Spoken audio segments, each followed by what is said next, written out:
The first step in the PM process is pressing the powder to shape. The required amount of powder is fed into the die cavity, the end of which is closed by the lower punch. The powder is then compacted, after which the lower punch ejects the compact from the die, the part is pushed out of the way, and the next cycle begins. In the pressing process, no powder is lost, and therefore there is no waste. Let us take a closer look at this model. Through the glass plate we can see the die being filled. The powder is copper in this case.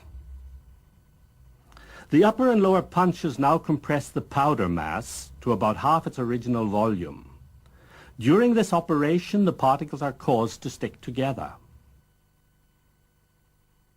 Now we repeat the process using iron powder. Fill, compress, eject, and a new part is made. At this stage, the part has very limited strength, but it is sufficient. Let's take a closer look at the compacting process.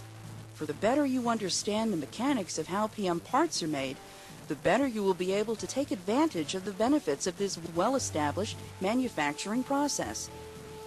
Typical compacting techniques use rigid die set into special mechanical or hydraulic presses.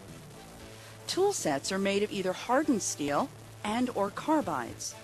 There is a die body or mold. And for simple geometries, at least one upper and lower punch.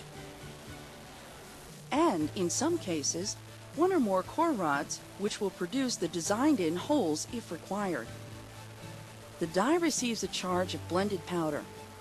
The fill ratio of loose powder is around 2.5 to 1. This is delivered to the cavity by a feeder shoe. The upper and lower punches compress the powder.